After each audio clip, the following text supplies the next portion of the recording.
In this video, we'll take a look at one other way to approach a related rates problem. And it's not like I can choose one way or the other. It's more the nature of the problem that leads to the alternative method. And this alternative method deals with similar triangles. So a man 2 meters tall walks away from a 10-meter lamppost at a rate of 2 meters per second. How fast is the length of the shadow changing when he is 5 meters from the lamppost? So let's start with a diagram. And I think in this case, we can start with maybe the lamppost and the ground. And say the lamppost here is 10 meters, so maybe there's a 2-meter man right about there. This is not necessarily drawn to scale. And then we've got a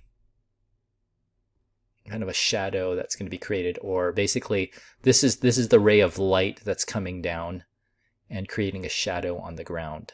Okay, so maybe overkill on this one, back that up a bit. So essentially this is the diagram. Okay, maybe use a different color here. So this lamppost is 10 meters tall, this man is 2 meters tall. The shadow would be right here, right? If you consider that if you're facing a light source, right? Let's say the sun, right? The sun is in front of you, then your shadow is going to be behind you.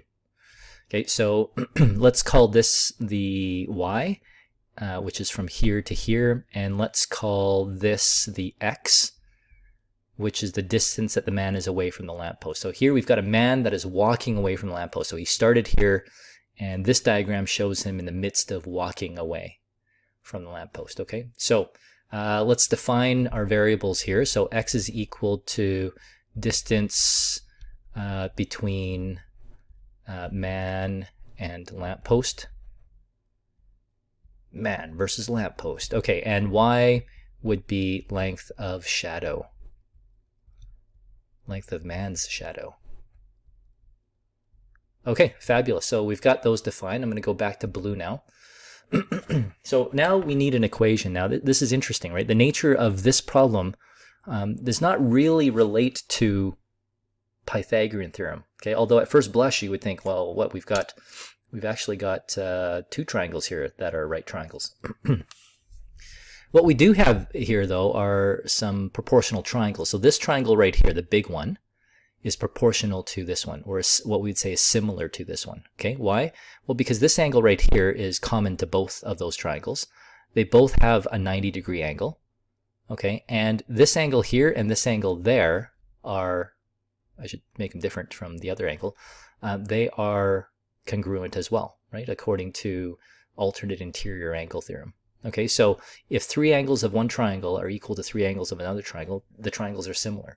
So if they're similar, then their corresponding sides or their corresponding parts are proportional. So for example, I can say 10 is to x plus y.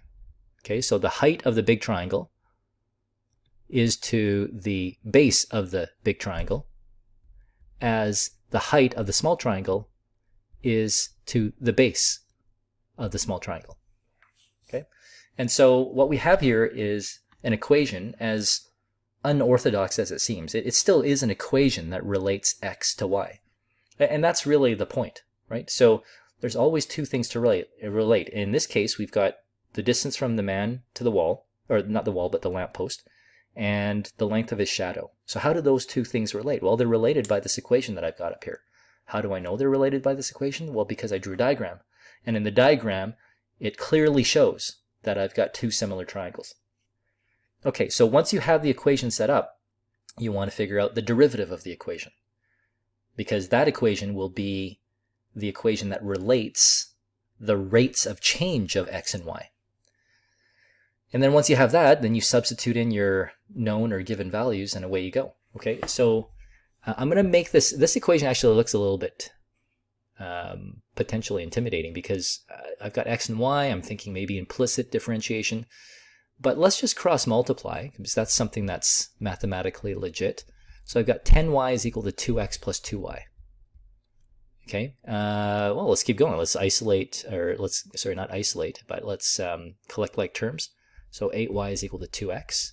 I could even isolate y now, so y is equal to 1/4 x.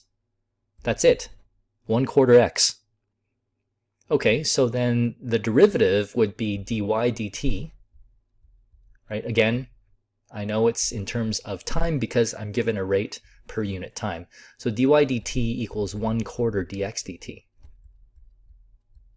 Okay, now the interesting thing about this equation is that in most of the other equations that we dealt with in the previous examples, there was always some element of, hey, we still need to know what y is and we still need to know what x is.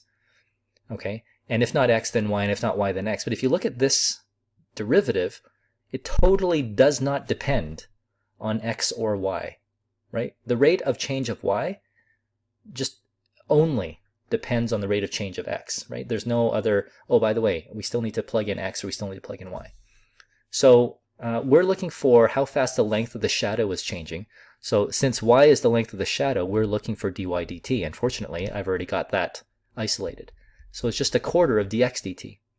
Now dx dt is precisely 2 meters per second. Pop that in, 0.5, pop the meters per second in there, and you're done.